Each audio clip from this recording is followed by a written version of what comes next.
Grabe itong dating Negros Oriental Representative Tebes absuelto sa 2019 murder.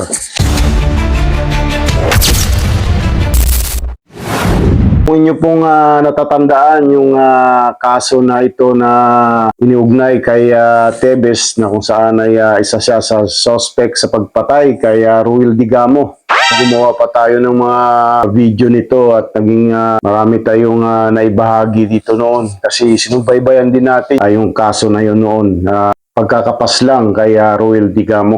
So, bago tayo magpatuloy ng ating pagbabahagi ng video na ito, kung hindi ka pa nakapag-subscribe, i-click lang ang subscription button at i-click din ang notification bell para updated ka sa mga video na ina-upload sa channel na ito.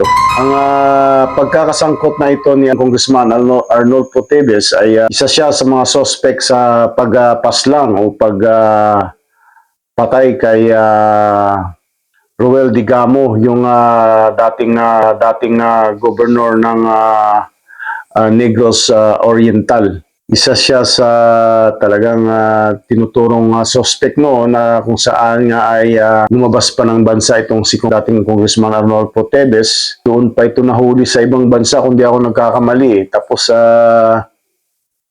inuwi siya rito at ngayon ay nilitis. Pero sa kabila ng mga akusasyon sa kanya at itinuturong siya ang primary suspect doon, nag-utos na patayin si Ruel Digamo. So, bago natin basahin natin itong news na ito kung talagang naabsuelto nga itong si Arnolfo Tebes kasi talagang yung mga yung mga matindi yung akusasyon sa kanya noon Parang positibo talaga na siya talaga ang tinuturong suspect. Iwan ko kung totoo itong nababasa natin. Ito basahin ko yung yung mula ito sa DCMM yung news na ito. Dating Negros Oriental Representative Tebes absuelto sa 2019 murder. Inabsuelto ng Manila RTC Branch 15 si dating Negros Oriental Representative Arnolfo Tebes Jr. sa isang murder case noong 2019. Kinatigan ng korte ang demurrer to evidence na inihain ng kampo ni Tebes, samantala tinukoy ni Atty. Ferdinand Topacio ang acquittal ng kanyang kliyente bilang isang harassment suit para sa kalaban sa politika. It also shows how the Department of Justice, DOJ, has been weaponized for the purpose of vexing the critics of government, saad pa ni Topacio. Nilinaw naman na iba ang nabanggit na kaso sa isa pang murder case kung saan iniugnay siya sa pagpatay kay Negros Oriental Governor Ruel Digamo noong Marso 2023. Ang murder case na 2019 ay ibang kaso yun, hindi pala yun si Ruel Digamo. 2023 pala si Ruel Digamo. At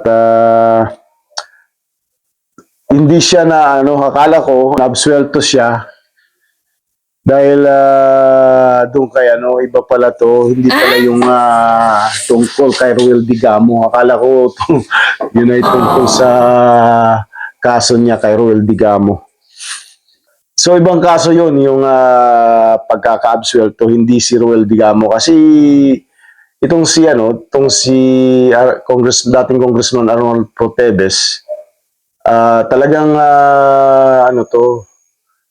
pumutok yung pangalan niya nung yung isinangkot siya sa pagpatay kay Ruel Digamo at kaya kahit ako yun ang tumatatak sa isip ko yung pagkakapaslang na yun. Pero may iba palang iniugnay na kaso sa kanya na nangyari naman noong 2019 at magkaiba pala yun, ibang kaso yun. Kaya akala ko kanina nung nabasa ko itong case na ito, akala ko yun ang kasi nagtaka ako bakit 2019 ang pagkakalam ko noon after ng pandemic nangyari yun So basahin natin yung mga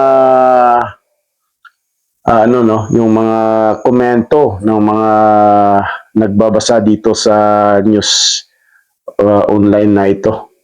Ibang kaso yung pagpatay kay ibang kaso yung pagpatay kay Governor Digamo at iba pa noong March 2023. Lifestyle check yun, Judge. Lilinawin ko po, baka iniisip nyo yung hindi po siya na-absuelto sa kasong yun. Doon pa sa nauna. Kasi ang tumatanim talaga rin sa isip ko yung si Ruel Digamo at hindi yung nauna na yun na 2019 nangyari. Hindi ko alam kung sino yung involved doon, pero wala naman kasi nakalagay dito kung sino yung naging biktima ng time na yun na kinasasangkutan niya nitong si dating Congressman Arnold Poteves Jr. So, yun lang po at kung inyo pong nagustuhan itong ating ibinahaging video, paki-comment lang at magbigay ho kayo ng inyong mga opinion na may kaugnayan sa ating ibinahaging video na ito. At kung nais nyo pong mag-react o magpahayag ng iyong opinion, i-comment lang sa comment section ng mismong video na ito. So maraming salamat po sa patuloy niyong panonood. Mabuhay po kayo and God bless po sa ating lahat.